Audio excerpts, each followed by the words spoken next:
Do you need some tips on how to create the ideal product page? Well, let me show you how I do it.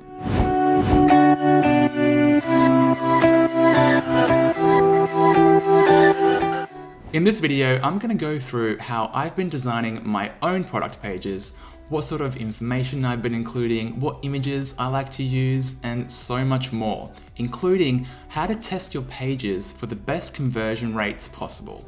Okay, so here's the mobile view of the template I've been using. I'm not going to show you guys the desktop version just because most people who shop online these days are using their mobile devices. So let's scroll through the template and go through each element. Most people are used to seeing the main image and the main gallery straight off the bat, so this is what I like to show first. It pays to play towards the customer's expectations. So following the behavioral trends that have already been ingrained into people is a really good strategy. So if this is what they're expecting to see, this is what I like to give them. Now, in terms of photos and what images you should use, I like to keep things professional and clean and not use images that have a ton of overlays or graphics over the top. Here's an example of what I mean by that. Next, make sure your title is clear and concise. In the title, you want to use keywords that the product should be found for. So for example, if your product is dog clippers, you really want to include the keywords dog clippers in the title. It's pretty obvious. Underneath that, you have the ratings and reviews. Now, I do recommend that you include reviews for your product. It's going to build credibility and make the customer feel more comfortable in purchasing this product if others have done the same and have left positive reviews. Now it's up to you in whatever way you want to source these reviews. Then you want to show the price. This is one of the main points of interest for your product, so you want to make sure that it's easy to find and right up the top. Okay, so here we have the short description. In this area, I like to use about 1 to 2 paragraphs of text to describe or introduce the product, followed by a few bullet points that list the features. So things like materials, what it's made from, the sizing, and any other selling points that you want to mention. It's important to really sell the product in this section, so be as clear as you can, but also as positive as you can to make the product seem worth buying, basically. Underneath this, I like to include a timer. And what this timer does is it basically counts down to when the sale price will end, and it creates some urgency for the customer to purchase that product right then and there so they don't miss out on the sale price. And this is a great tactic or strategy to use to help increase your conversion rate. If you can, I highly suggest that you include a video of your product to show it off in the best light possible. Customers love video because they get to see exactly what they'll be purchasing. It shows off, the size, the quality, all sorts of important details that you can't really see with pictures. So if you do add a video, just make sure that it looks professional because you don't want the video to have the opposite effect of what you're going for and deter the customer from buying. You want to make sure that your product is shown in the best light possible to increase your chances of making that sale.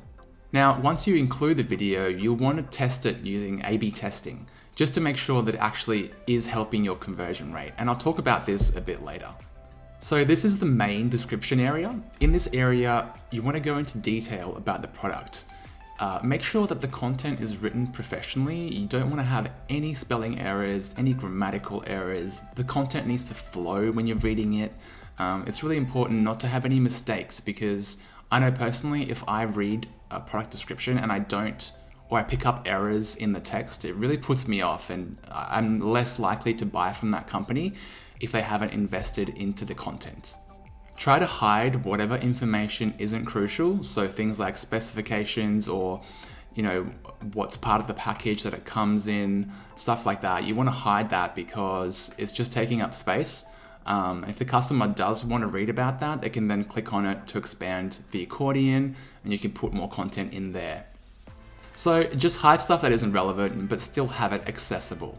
A picture is worth 1,000 words. So logically, more pictures means way more words, right? So towards the bottom of the page, I like to include an additional gallery with photos that I think would also be relevant to sell the product. The main section up the top, I like to keep to one main image and 3 gallery images, just because if you have more, it's going to be too crowded and overwhelm the customer. So with most products, there will be more images that you want to use or would like to use. So just chuck them in the bottom, and if the customer wants to view them, they will. In any case, more is more. Or is it?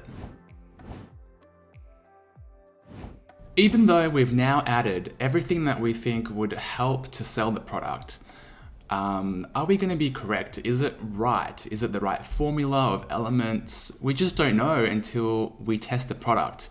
And the way I like to do this is using A/B testing, which allows me to test multiple versions of the product page to see which combination of elements is going to work the best. So, A/B testing. Let me give you an example of how this works. You have version A here with, let's say, a video and reviews and all sorts of stuff. Then you have version B on this side, which is going to be a stripped down version, for example, with no video and no reviews. What A/B testing allows you to do is when someone visits your page, your product page, it's going to divert the traffic to these two different tests. So half of the traffic will go to version A and half of the traffic will go to version B. And then you just wait and see which version is going to bring you the most conversions. When the test is concluded, the winner of the test is the one that has the highest conversions. And then this is the page that you'll go with in the future. A/B testing is great because it allows you to test all these different combinations of elements to see which one's going to work the best. And without that, we just simply wouldn't know. So I definitely recommend that you look into A/B testing. I personally use Google Optimize. It's a great platform which allows you to do exactly what I've described. So take a look into that and combine this with what I've mentioned before in my previous videos with user session recording software. So in combination with the A/B testing, you can watch with the user session recording, you can watch what the customers are doing on your page, which is super valuable. I know I've personally picked up on a lot of mistakes I've made with my pages by watching what people are doing on my site. So this is a great way to also maximize your conversions by fixing any roadblocks that you see when you're watching them back. And that's it for today, guys. Hopefully this video has given you some direction on how to structure your own product pages. Just remember to always test your pages to make sure that you have the highest possible chance in converting your visitors to customers. As always, guys, if you've learned something new, if you've enjoyed this, if you found it valuable, please consider subscribing to my channel. Leave this video a like, and if you have any questions at all, you can comment down below and I will respond. So thank you for watching, and I'll see you in the next one.